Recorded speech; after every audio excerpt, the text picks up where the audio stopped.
تحریک طالبان پاکستان وایي چې که چېرته پاکستانی پوځ د عملیاتو هڅه وکړي نو دوی زرګونه وسلوال او فدایان لري.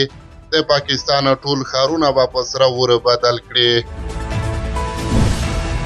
مفتی منیر شاکر وایي که د چا قاتل پیدا نشي نو حکومت یې قاتل دی.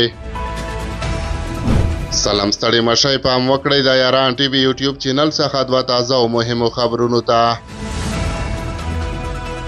تحریک طالبان پاکستان وایي چې که چېرته پاکستانی پوځ د عملیاتو هڅه وکړي دوی زرګونه وسلوال او فدایان لري چې د پاکستان ټول ښارونه به په سره اور بدل کړي.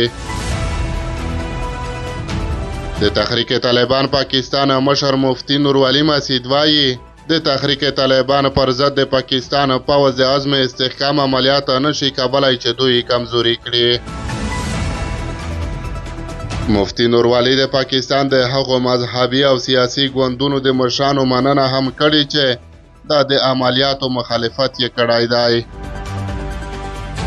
د تحریک طالبان پاکستان مشر مفتی نورولي مسعود وایي چې تحریک طالبان پاکستان د زرګونه وسلوالو او فدایانو یوه لویه ذخیره لري او د ده په وینا موږ کولی شو چې د پاکستان په مختلفو ښارونو کې په پرلهپسې توګه پر پوځي مرکزونو ډله ییز بریدونه وکړو.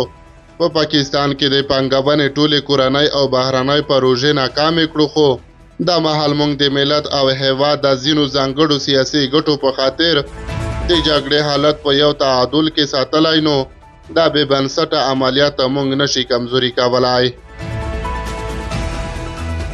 مفتی نورولي مسعود په خپل دغه پیغام کې وایي چې تحریک طالبان پاکستان په ټول هیواد کې یو نه ماتېدونکی منظم چریکي ځواک او منظم تنظیمي جوړښت پوځي او استخباراتي نظام لري چې په رڼا کې د خپل سپېڅلی جهاد پر مخ وړي. مفتی نورولي مسعود د نورو هیوادونو اندېښنو ته په ځواب کې همدغه رنګ ټینګار کوي چې کومه بهرنۍ اجنډا نه لري او د پاکستاني جنرالانو او د واکمنانو د ظلمونو په وړاندې له ځانه دفاع پیل کړې ده. د ټي ټي پي مشر د امریکا 11 سپټمبر پیښو ته په اشارې سره ویلي چې د پاکستان هغه وخت چارواکو په یو ټلیفون د قبایلي سیمو اسلامي او قبایلي کلتور د ختمولو او د ډالرو په خاطر په لر او بر پښتنو باندې یو خطرناکه جګړه مسلطه کړه چې په نتیجه کې دغه قبایلي سیمو آزاد حیثیت ختم کړ چې له دې سره په قدرتي وسایلو باندې قبضه وکړه. د یادولو ده چې پاکستان په د وروستیو کې په خیبر پښتونخوا او بلوچستان کې د ټي ټي پي او نورو وسلوالو د ځپلو په موخه د عزم استحکام عملیات اعلان کړي دي، خو په پاکستان کې سیاسي او مذهبي ګوندونو د دې عملیاتو مخالفت کړی دی. وروستی خبره ده چې مفتی منیر شاکر وایي که د چا قاتل پیدا نشي نو دولت یې قاتل دی.